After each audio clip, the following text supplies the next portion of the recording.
So last ride for a lot of you seniors up front. What's the mood with the guys knowing this is the last college game for at least a handful of you up front? I think a lot of guys really just want to go out and play their game. I think Mel hit it on the head. It's just another game to us. So we're trying to keep the same process that we've had, and because it's worked for us. So I think a lot of us are just focusing on being the best player that we can be to help the team, and that's at least what I'm doing. So. Are you having to convince yourself that it's just another game? No, it's the last one. It means a lot. I played 6 years of college football. I got to be over 50 games probably. And so it's been a long ride. It's been great to be able to do it with my parents have come to almost every single game that I've been in college.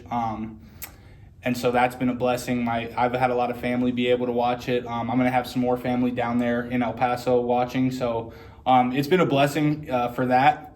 I'm definitely, when it comes to the game, I'm just trying to keep the same process that's worked for me for 6 years. And so, but it definitely holds a lot of sentimental value that this is the last one I get in college. So how emotional do you think it'll get on game day for you guys up front, the ones that are playing their last game? We are an emotional group for sure. I mean, we wear our emotions on our sleeve, I think, and I think we're going to bring the same intensity that we always do. I think we're going to, if not more, I think we're going to come out and just play our ball game, honestly. Yeah, there's always people always question going into bowls how motivated teams are.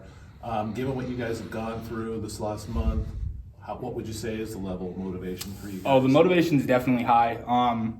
I think a lot of guys just kind of, we decided, like, let's control what we can control. We can't control everything that goes on outside and what everyone wants to say about Oregon State football and the state of it and, like, everything. Like, we just want to control what we can control and do what we got to do. Do you think it helps that you're not playing one of those early games like an LA Bowl or something? You've had a little bit of time to process what's gone on here and you're able to kind of get back in a right frame of mind? Yeah, I think it was good that we had a little later game.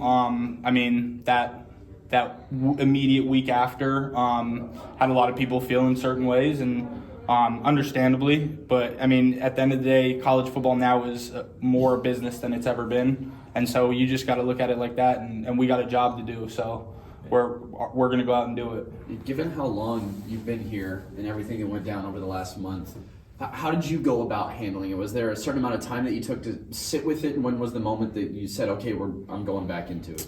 I mean, I'm big on a 24-hour rule, man. It's like, what's in the past is in the past. You can't change it, and so why would I worry about it? And so I just look forward to the next step. I look forward to the bowl game, the last opportunity I get to play with all these great guys. And I look forward to my future, and hopefully I can pursue the NFL or professional football. And I tried not to look in the past, and I just decided to look forward. When you talk about just staying in that same process, how hard has it been to kind of stay in the same process with so many changes around you? Yeah, it's definitely been a challenge.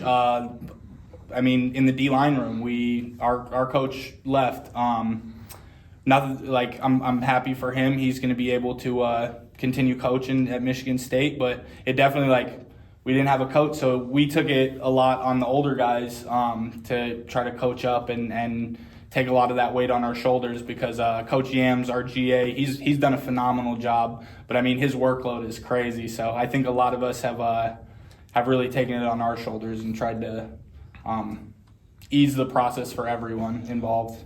Looking at the players that Notre Dame's not going to have available for the Sun Bowl, you expect them to come out and run the ball 60 times? Like, what do you think what's going to?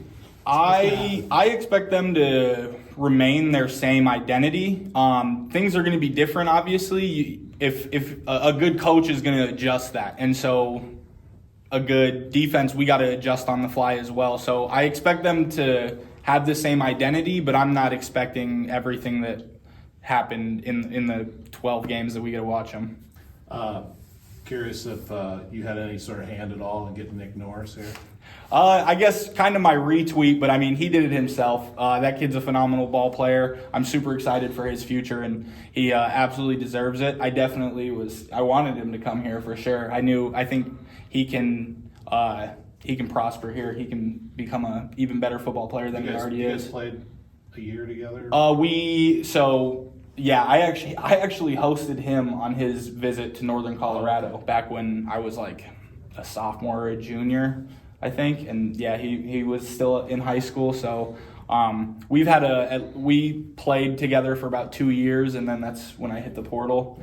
But yeah, so I guess I kind of had a little hand in it, but he did it himself. He put all the work in. So. Right. What's Coach Perkins been like in his new role? Oh, Coach Perk's been awesome. He's stepped up as a leader. I mean, now he's got to lead the whole defense. It's not just the DB room he has to worry about, and so I think he's done a phenomenal job of doing that.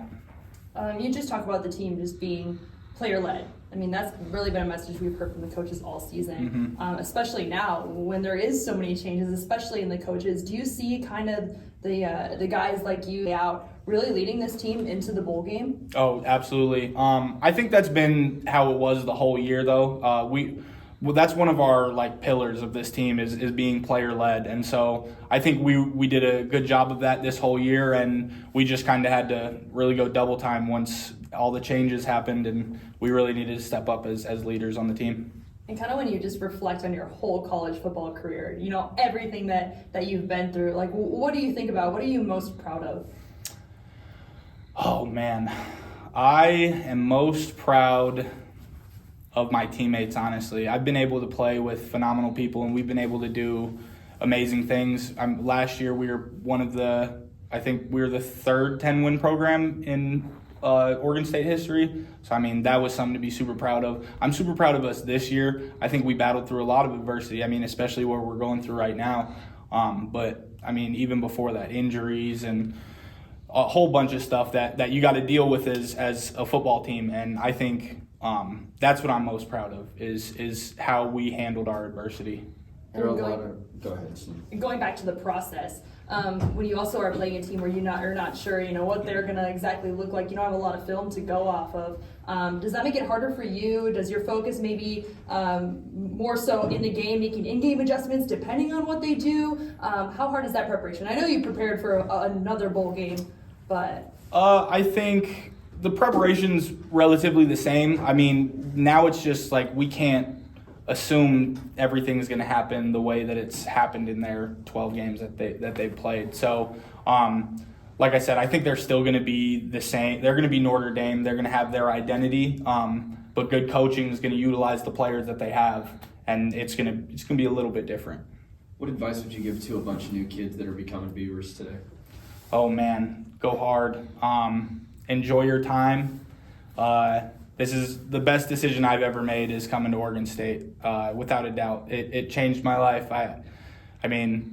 The school I came from, I won 7 games in 4 years, and last year I won 10. This year we've won 8, so I'd love let's make it 9 and 19 in 2 years versus 7 and 4. And so, yeah, I think that's the best decision I've ever made. So I hope it is for them too.